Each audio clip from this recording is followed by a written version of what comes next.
Le thème qui m'a été proposé, c'est la finance islamique, une réalité internationale en mouvement. Alors là, notre premier intervenant a déjà balayé le soupçon de doute qui était caché derrière le thème une réalité internationale en mouvement, à travers les fondamentaux et les principes qui viennent de vous être donnés. Il existe donc effectivement une finance islamique avec ses principes. Inutile de revenir dessus. Je voudrais tout simplement dire qu'il s'agit d'une gouvernance partenariale qui s'efforce de concilier les principes de la finance à l'époque dite anglo-saxonne et les principes bien évidemment du Coran. Bien évidemment également les principes de la loi islamique, la charia, comme vous connaissez, de sa jurisprudence et sa tradition, la sunna. Alors c'est la conjonction de cette évolution historique, car vous savez, le prophète Mohammed lui-même, je crois que je ne me trompe pas, était un très grand homme d'affaires. Et à partir de lui, naît cette mouvance qui est presque innée, n'est-ce pas, de ce côté-là. Alors, mesdames et messieurs, excellences, distingués invités, je me proposais deux parties.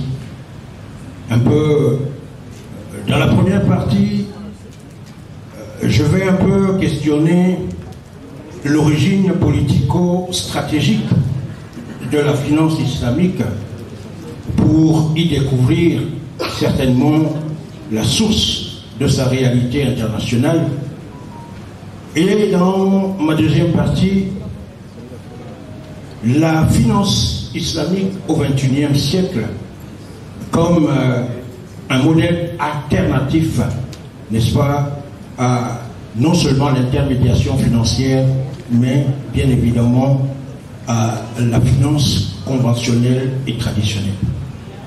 Alors, pour ne pas rester dans les 10 minutes qui me sont données, je supprimerai les parties historiques, bien que mon ambition soit ici de vous montrer toute l'évolution et les démarches, n'est-ce pas, qui ont mené à l'existence solide d'une autre forme de finance au plan international. Alors, permettez-moi très rapidement de relever que l'islam est tout d'abord une religion et une philosophie politique. Elle oriente bien évidemment les principes de la vie de tout musulman.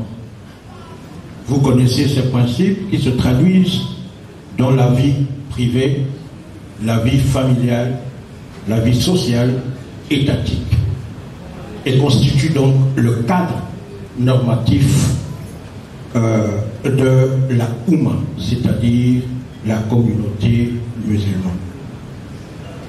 D'un point de vue commercial et financier, l'islam a donc proposé, vous l'avez entendu depuis ce matin, certaines règles précises. Je ne voudrais plus revenir dessus, vous avez reçu les fondamentaux.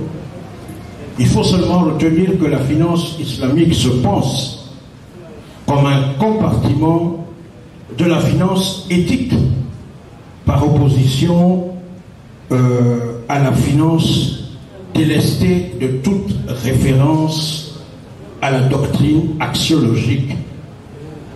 Je veux dire l'éthique islamique qui est le pourquoi de sa morale principielle. Elle repose à son tour sur les valeurs d'équité, social, de partage, de mutualité et d'équilibre assez largement universalisable. Mesdames et messieurs, une fois que ceci a été dit, je pourrais donc entrer dans l'évolution de la finance islamique, partie notamment avec l'accélération notable des premiers chocs pétroliers au milieu des années 70. Bien évidemment, vous savez qu'il fallait, dans le monde arabo-musulman, entrer dans la mondialisation à cette époque. Bien évidemment, c'est au XXe siècle que le système financier musulman s'est donc développé pour être considéré comme un modèle financier qui va permettre aux musulmans et aux non-musulmans de mener des activités financières conformes aux préceptes de l'islam. Je relève très rapidement les années 60 avec les pionniers dans le delta du Nil en Égypte et les Pilgrims Management Funds en Malaisie. Plus tard, l'Égypte et la Malaisie étant donc les deux pionniers en matière de finance islamique, je voudrais y ajouter, en termes de l'histoire, le Pakistan en 1947, l'Indonésie en 1949, l'Algérie en 1962 et le GCC, le Gulf Cooperation Council, c'est-à-dire un groupement composé de l'Arabie Saoudite, du Bahreïn, d'Oman, du Qatar, des Émirats Arabes Unis et du Koweït, bien évidemment le Yémen étant observateur. Alors, dès ce moment-là, il va s'opérer un envol et un essor extraordinaire de la finance islamique moderne à partir des années 70. On colle à cet essor la troisième conférence tenue en 1972 à Déda, de l'époque de l'organisation de la conférence islamique, on a dit aujourd'hui organisation de la coopération islamique, qui a mis sur pied un plan global de réforme des systèmes monétaires et financiers en fonction de l'éthique islamique. Je crois que celle qui m'a précédé l'a dit tout à l'heure, gardez le mot éthique. En 1974, nous sommes à Lahore, qui va voter la création de la Banque islamique de développement, et on en a parlé de long en large depuis ce matin, une organisation intergouvernementale qui va donc devenir, dès lors, la pierre angulaire du système bancaire islamique. Cette nouvelle institution aura donc pour objectif de participer en injectant ou en prêtant des capitaux pour des projets productifs d'entreprise et de fournir de l'aide financière aux pays membres en vue de leur développement économique et social. Cette institution avait également pour mission d'établir et de gérer des fonds spéciaux pour des objectifs spéciaux. Elle avait été autorisée à accepter des dépôts, de mobiliser les ressources financières selon des modalités conformes à la charia. À la suite, il y a la BID. Bien évidemment, on l'a dit ce matin, elle compte 57 pays membres, dont les plus grands participants sont l'Arabie Saoudite avec 26%, la Libye 10%, les Émirats Arabes Unis 7,5% et le Koweït 7,1%. Alors je voudrais passer très rapidement l'histoire des années 72, les années 74 avec la Dubai Islamic Bank qui également va rentrer de plein fouet dans cette mouvance de la finance islamique. Puis après cette expansion, la Kuwait Finance House en 1977, la banque Faisal en Égypte, dont la même année, la Banque islamique de Jordanie en 1978 et la Banque islamique du Bahreïn en 1980.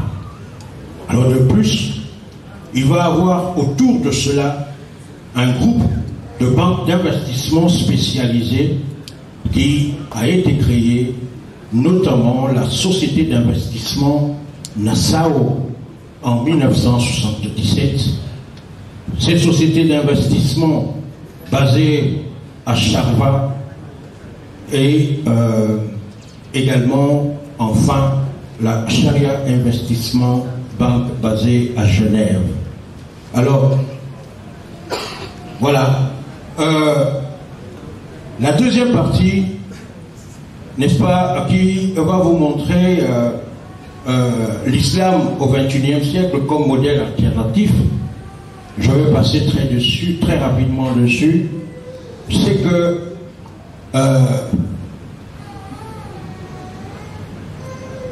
la finance islamique, jusqu'ici, a produit tout ce que vous avez suivi tout à l'heure, mais malheureusement n'a pas pu éclore véritablement, et c'est j'allais dire le combat actuel, c'est-à-dire faire en sorte que les produits de la finance islamique puissent intéresser ceux à qui ils sont destinés, c'est-à-dire les pays en développement avec des projets de développement et bien évidemment en essayant de sortir des erreurs du passé, c'est-à-dire que les banques islamiques remettent en cause le positionnement d'intermédiaires financiers calqués sur les modèles occidentaux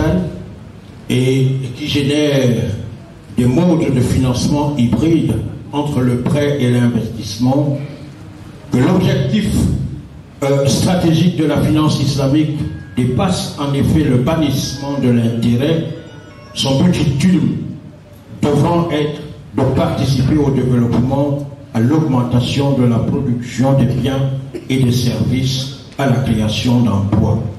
Enfin, il subsiste un problème important pour la finance internationale que je viens de vous présenter. Face à cette grande évolution, il est à constater que la finance islamique souffre d'un manque d'experts. Et notre souhait serait de faire en sorte qu'il y ait des centres de formation et de spécialisation, car bien entendu, et je sortirai par là, jusqu'aujourd'hui, il n'existe qu'une seule certification reconnue par le monde de la finance islamique. Je cite, c'est le Security Investment Institute, SII, organisme de formation qui forme les professionnels de la finance islamique à Londres, et l'école supérieure des affaires ESA à Beyrouth, n'est-ce pas, qui ont mis en place la seule certification en finance islamique dénommée Islamic Finance Qualification, IFQ. Il faut donc rapidement encourager la formation des experts dans la matière dans nos pays en quête des opportunités de la finance islamique en faveur des PME, mais également en faveur des grands projets structurants de nos gouvernements. Mesdames et messieurs, en attendant que ce rêve se réalise et que la finance islamique devienne une alternance à la finance conventionnelle. Je voudrais vous dire merci.